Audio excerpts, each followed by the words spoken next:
In this video, we'll be talking about problem solving. So everyone needs to be a problem solver, but most students strongly dislike problem solving in a math class. Word problems, we call it. But we solve problems every single day. So these are some problems that I solved while I was writing these notes. So I only have $10. Can I get can I get enough gas to make it to Greenville and back? Or how many hours do I need to work to buy that new iPhone? This one I actually, when I was making this was something I had to ask myself. How am I going to get my four kids to three soccer practices, one trumpet lesson, and cook supper? Should I just pick up pizza? Well, of course, I'm going to pick up pizza tonight. But we can't have pizza every single night. So some nights I've got to calculate how um how am I going to get all this done? Okay, or do I have enough time to run by the mall before my night class? All these are just everyday problems that you've got to solve. So there is the father of problem solving, George Poyat. He lived until 1985. So that may seem like a long time ago for some of you guys. It's not so long for me. But that's when he passed away. But he wrote How to Solve It. It's a book that has been translated into 23 languages. 23 languages. And it focused on problem solving and math education. So here are his four steps to problem solving. So you need to understand the problem. So to understand a problem, you've got to read it and then reread it until you really, really understand it. Here's an example. At the sports cookout, we cooked 375 hot dogs. All but 14 were eaten. How many did we have left? Think about that for a second. All but 14 were eaten. How many did we have left? We had 14 left, right? But a lot of students would take this and then subtract 14 because, oh, okay, we ate, so we're going to subtract. You need to read that problem, okay? So the first step is to read it until you understand it, until you really understand it. Then you need to come up with a plan to solve it. And that's where the father of problem solving developed lots of strategies. So we're going to look at a bunch of those. Anyway, devise that plan, and then you're going to carry it out. And then last, you're going to look back and make sure that it made sense. If you've calculated that the grandma is 2 years old, there's a problem, or that there's a flagpole somewhere in the United States that's 3 miles high. There's a problem. Okay, so look back and make sure it makes sense. So this is some tips. This is what the teacher of the year from Tryon Elementary School up in Polk County, North Carolina. Her name was Donna Godley. This is some of the things that she does in her class. By the way, that's my sister, but she just retired. But here's the tips that she gives her students. So she has the students read the problem at least twice until they could summarize it. She teaches her students to circle any important words. And this is one thing to note. If you have ESL kids, ESOL, English learners, students whose English is not their first language, they tend to have a much harder time because the words that are important in math are not necessarily important in regular English, right? So things like and the and per, um, the person has two sweaters per every pants that they have, okay, things like that. So one of the first things they do in her class is they say I know, and they have to write down everything they know, and then they say I need to figure out, and then they write down what they have to figure out. And then they write an answer sentence with a blank. So they're going to read just the part of the problem that has the question and then restate it as the answer and leave a blank. Okay. And they always answer in complete sentences. Okay. And then they fill in the blank and then make sure it makes sense. So they come up with a strategy. So any strategy that gets the correct answer is a correct strategy. Of course, except, looking on your neighbor's paper. Okay. But any strategy. So there's, as I used to say, or still say, there's more than one way to skin a cat. So you need to have your students show their different strategies, all their different strategies. We want to encourage students to be creative with their thinking. Here's another quote. Failing to plan is planning to fail, and hope is not a plan. Oh, I hope I can solve this. No, you need to have an actual plan to solve it. So then you solve the problem and show your thinking, show the steps, represent it in some way to show how you got your answer. Just an answer is never acceptable. And then they go back and put the answer in that sentence that they had made. And then they ask, does it make sense? And they sort of estimate what the answer would be. And then, does that answer make sense? Is it near it? So my sister's go-to book is Teaching Student-Centered Mathematics by John Vanderwall.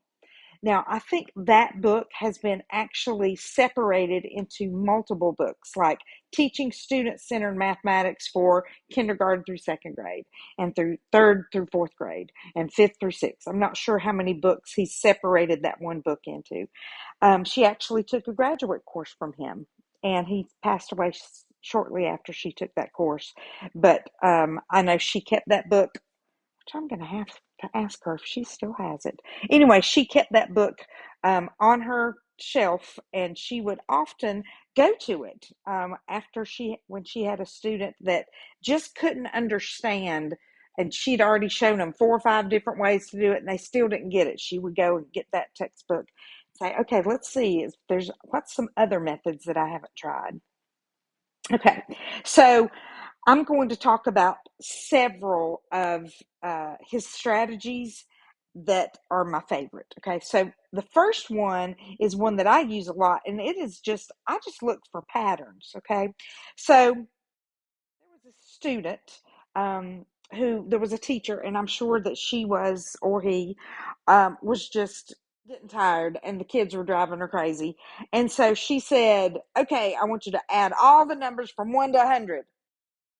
Sit down, add all the numbers from 1 to 100. And I'm sure she thought that that would take the class a long time. And she could go and get them calmed down and maybe go back to her desk and work. Well, she had this guy in her class, and he came back up to her pretty quickly with the answer. And she's like, how did you do that? And this is what he showed her. So this is what most students would do. They would add 1 plus 2 plus 3 all the way up to 100. But this student, keep in mind, the student was in an elementary school. He said, now wait a minute. What if I added, so I'm going to write 1 to 100, and then I've got 100 to 1. I write it backwards, and I add them together. And notice, I'm going to get 101 every time. 2 times 99 is 101. 3 plus 98 is 101. All the way down, then we get on the other end of the spectrum. 99 plus 2 is 101. 100 plus 1 is 101. So he noticed that there was, if he added them basically twice, so notice he adds it here, and he adds it there, and he adds it here, and then he puts them together. So he's adding them twice. He gets 101 a whole bunch of times.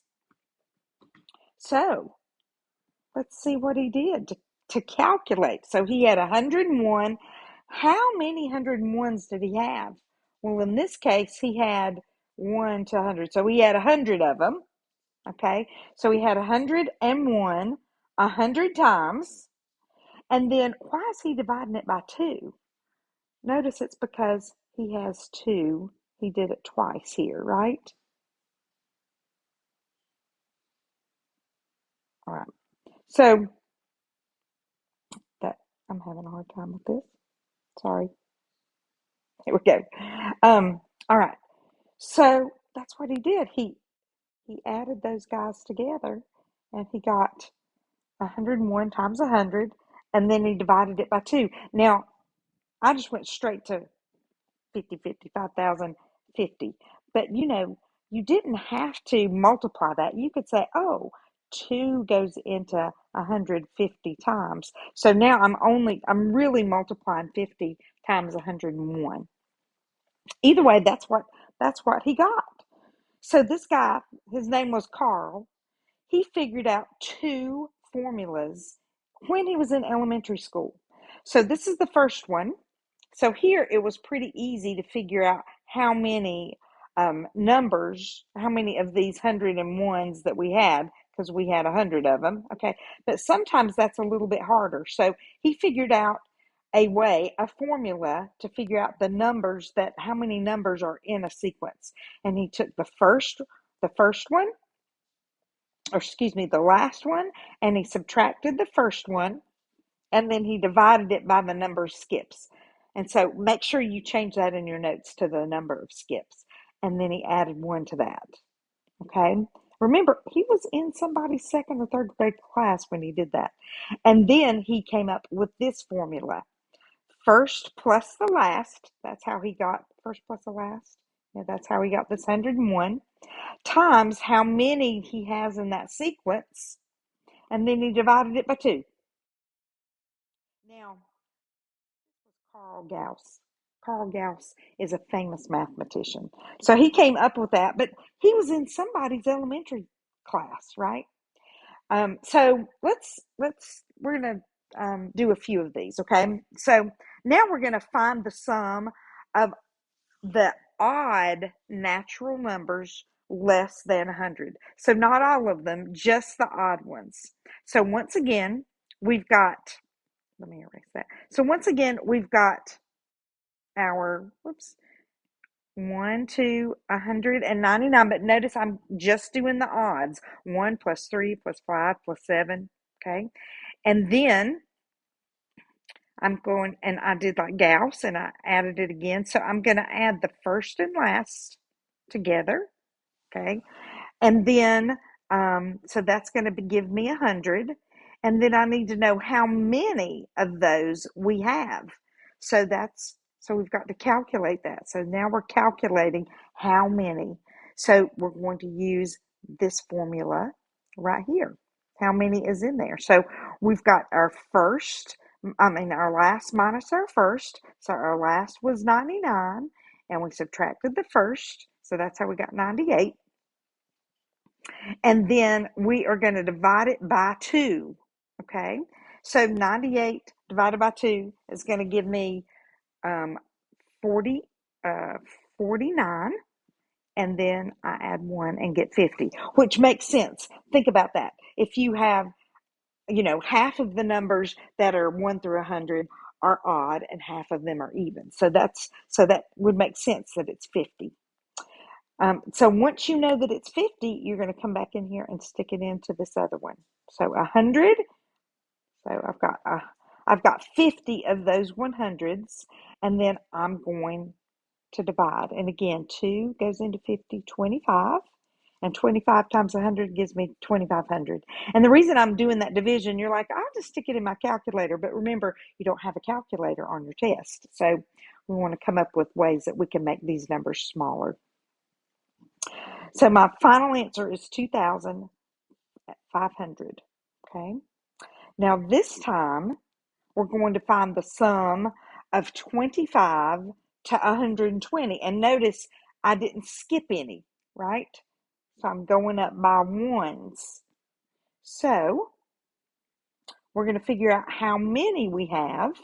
So we've got 120 minus 25. And my skips, I'm not skipping by any, so that was my divided by the skips. And over here, I divided by 2. I didn't mention that in this one. I divided it by 2 because I'm skipping from 1 to 3. It's not because this one is 2. It's because to go from 1 to 3, I skipped. So there's to go from 1 to 3, I need to add 2. Here, I'm just adding 1. So my skip was just a 1. So 120 minus 25, that's going to give me 95. And then I add 1 to it. So there's 96. So from 25 to 120, there's 96 numbers. Okay. So remember how Gauss did it? He's going to, he would have written down 25 plus 26 plus 27, and then underneath it, he would have had 120 plus 119 plus 118. Okay. So he's going to add 25 and 120. That's what we would do here, right?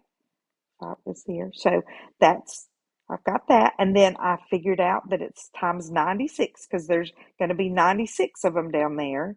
And I'm going to divide this one. It is divided by 2.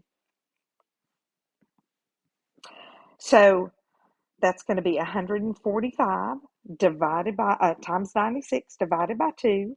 And again, a quicker way, since that is an even number, is I could take 2 into 9, and that goes 4 times. So that's going to be 48. So I would be multiplying 145 times 48 instead of by 96 and then going back and having to divide.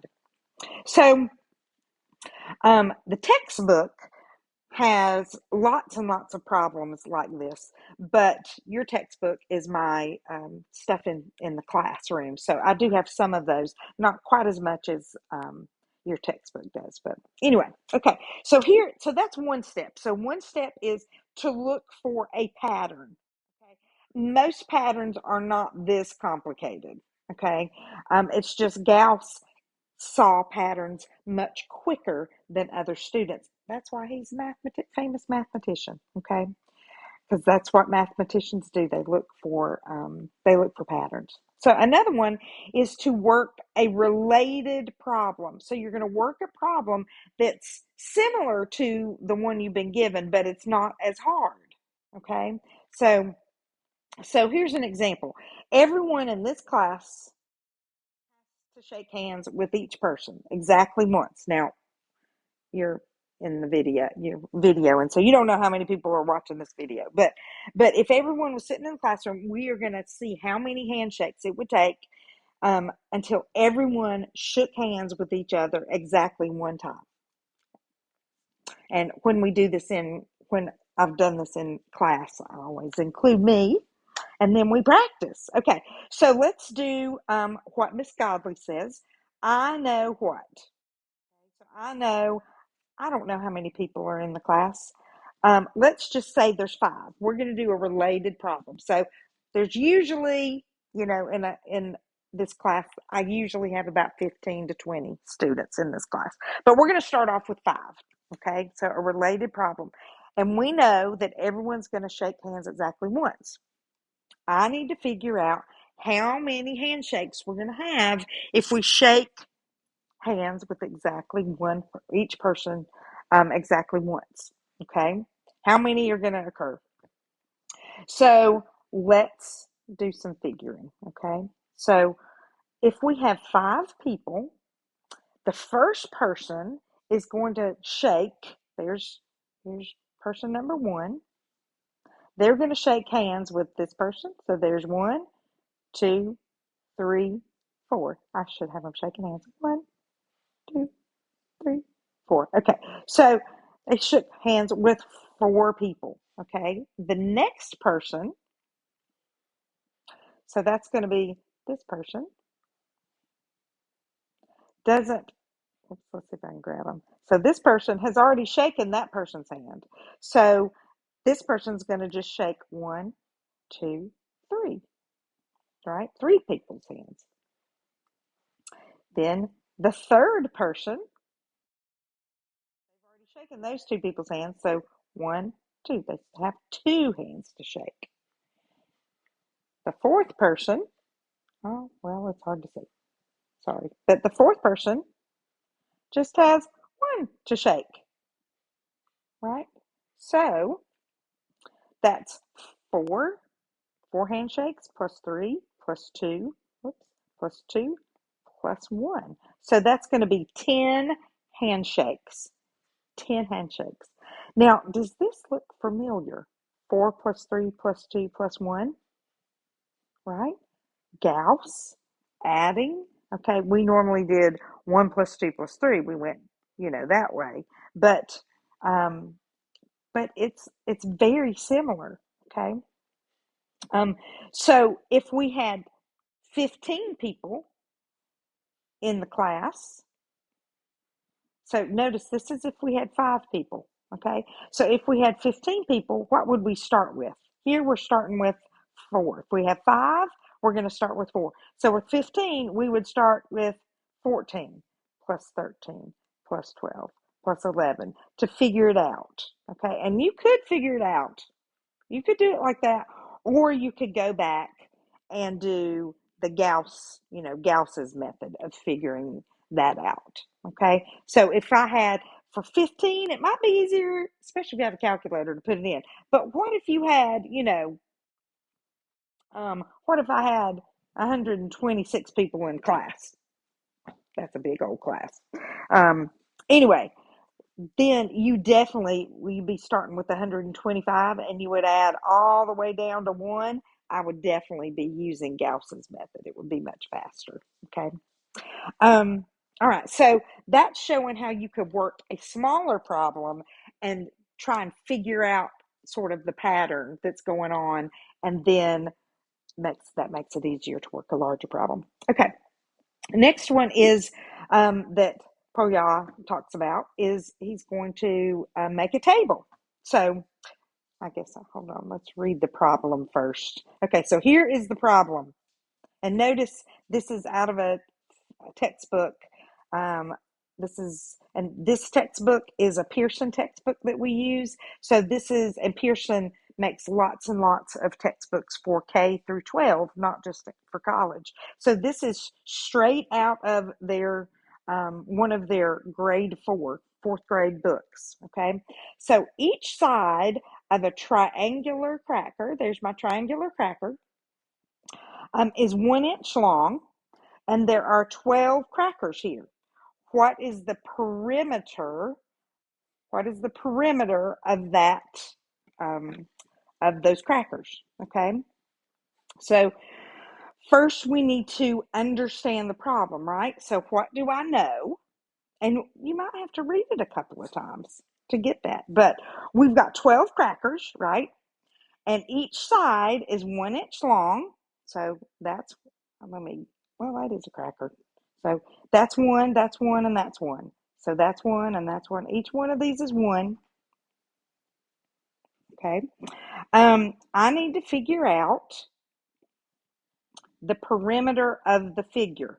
Okay. So again, what is the perimeter? We're going to measure the outside of the figure. So my perimeter is that. And if you have taken, when you take Math 215, or I think at Upstate it's 233, I think. Anyway, you will learn more about geometry, but the perimeter, you just do the outside. So we need to figure out what that perimeter is. So we're making a table, right? That's our technique for this one. So let's make a table. So here's my table. So if I had just one triangle, so let me go back up here and just pretend that I only have one triangle. So that would give me 3, right? If I counted the sides, there is 1 inch, 2 inch, 3 inches. Okay. Now I'm going to make it 2 of these guys. So I'm going to erase that one in the middle, right?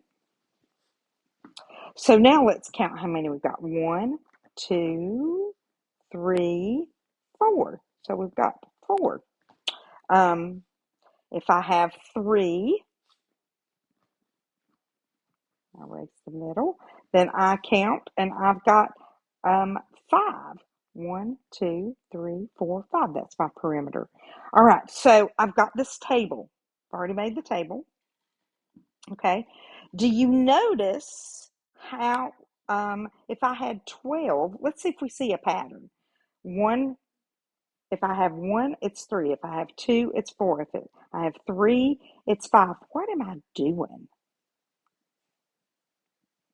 The table. We're just adding 2 more, right? So if I have 12, if I have 12 triangles, I add 2 to it, I'm going to get 14 inches, okay? And so now, once I know that, I could say, well, what if I have, 125 of those crackers? I don't have to count. I just know, oh, I add 2 to it. It would be 127 inches for the perimeter, right? Okay, um, so we know that the answer to that is the perimeter of the figure is blank inches. It's 14 inches. Okay. So that is make a table or make a diagram. So I am a big make a table and diagram person. Okay, so here is an example. So we're going to draw this. Okay, so we have an elevator stopped at the middle floor of the building. It then moved up 4 floors and stopped. Then moved down 6 floors and stopped. Then moved up 10 floors and stopped. Then the elevator is now 3 floors from the top floor. How many floors does the building have? Holy moly. Okay. Well, first thing I need to do is figure out what I know. So, what do I know? I know that stopped on the middle.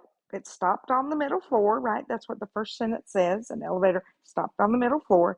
And then it moved, and I wrote down plus 4, then down 6, and then up 10, and then up. And then it's 3 floors from the top. So to get to the top, I have to go up 3 floors. Okay. Now here is my question. Okay, well, let's figure out what we need to know. Okay. How many floors I need to figure out how many floors are above the middle, and I'm going to double it. So if I can figure out how many floors are up here, then I just double it. Okay. Now, is my answer going to be even or odd? If it's in the middle, is it going to be even or odd? Well, let me use another technique, this worker-related problem. If I have, here's Susie, and here's Bubba, and here's Elroy, and Susie's in the middle, how many people do we have? We got 3 people, right? If I got rid of Bubba, I no longer have somebody in the middle. Okay, so we know that my answer is going to have to be an odd number. Okay, all right. So I've already erased the first one, so we're starting out. So the first thing we're going to do is we're at the middle. So there, that blue line is the middle, right? Whoops, I said blue and I made it. So my blue line is in the middle. All right. So we've stopped in the middle. We're going to move up 4 floors. Now, when I've had students do this in class, I would get folks in groups, okay? And I would have each group come up with their answer. And a lot of times my students would, they would do little humps, going up instead of lines going up. It doesn't matter, okay? Again, any technique that gets you to the correct answer is a good technique, right? Anyway, but we're specifically doing a diagram. So we moved up 4 floors. Now, from this floor, we're going to now move down. Right now, we're going to move down 6 floors. So one thing that a lot of students mess up on is notice when I did that this floor, I've got to count the middle floor. A lot of people leave that off. Anyway, so I'm going to go down 6 floors. And then from there, I'm going to go up 10 floors. And once again, notice I don't skip that middle. Okay. And then the elevator is 3 from the top. So I've got to go up 3 more floors from that top. Okay. And then I'm going to count. So I'm going to count, and I have 11 above. So 1, 2, 3, 4, 5, 6, 7, 8, 9, 10, 11. So I have 11 above. So that means I've got to have 11 floors below. Okay. Now, if I add that up, 11 and 11, I get 22 floors. Can I have a middle floor if I have 22 floors? That's like having Susie and Elroy. You can't have a middle person in the middle. We've got to have, we got to have Bubba over here. Okay. So I need an extra floor. That middle floor we're leaving out. So we're going to plus 1. So this building is going to actually have, whoops, sorry about that. This building is actually going to have 23 floors. Okay, so when I've done this in class, I will have students give me, okay, the groups will just give me the floor, what their answer was. And I would get 22, 23, 12, 5. I get different answers, right? Okay. And then I would say, does anybody want to come up and explain how they got someone out of that group come up and explain? And so they would come up and start explaining. And then as a group, as a class, we would realize, wait a minute. Now, why did this one, so you got 12. How did you get 12? And we would, as a group, realize that it was going to be 23 floors. Okay. All right. Another technique is to write an equation. Okay. And honestly, I'm not going to spend a lot of time on writing an equation because this is what you guys have been doing in your math classes since high school, right? So there's a bunch of strategies in here. But here's an example of how to write an equation, what you know. Again, it just says course 1. So I'm not exactly sure exactly what grade level this is, but that's obviously not first grade. But anyway, because they've got X's in here. But again, I'm not going to work these just because you've been doing it over and over and over again. And if you're taking a math class right now, you're going to be doing it some more. Anyway, but here's some other strategies that work really well is use guess and check. Lots of guess and check. There's nothing wrong with guessing and checking. Okay. And then you sort of get this, oh, I'm getting hotter, or I'm getting colder to the actual answer. Or you can work backwards. That's especially good on those multiple choice questions, multiple choice tests. You work backwards. Look at the answers and figure it out. Okay. So here's one problem. It's just, I really like this. I wouldn't necessarily call this a word problem. I just call it important. And it has important, get it? And it has words. Okay. So important. We are going to now move the A between the M and the P. So we moved our A, this A, in between the M and the P. So we put it in there. Now we're going to take and we're going to place this R with an E. Then we're going to move. This is just to make sure your students could follow a set of directions. So we're going to move this first letter, move that first letter to the end.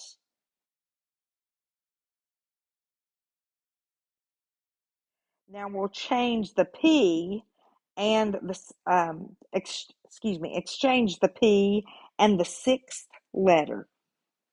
So I'm going to trade the P and the 6th letter. So the 6th letter was that T right there. So we traded that out. Now I'm going to change the 7th letter to an A. So the 7th letter right here turned into an A. Then we're going to add an S to the front. And then we're going to add a C to the end. Like this, kids. This is crazy. Now we're going to make the fifth letter an H. 1, 2, 3, 4, 5. So we're going to make this letter, an H. And now we're going to move the first letter to the end. You might be looking at this thinking, I think I might have figured out what we're doing. And move the sixth letter, make it an M. Mathematics, because mathematics is important. Anyway, that's not exactly a word problem, but I liked it anyway. All right, so in class, you will get to do lots of fun stuff in class with word problems.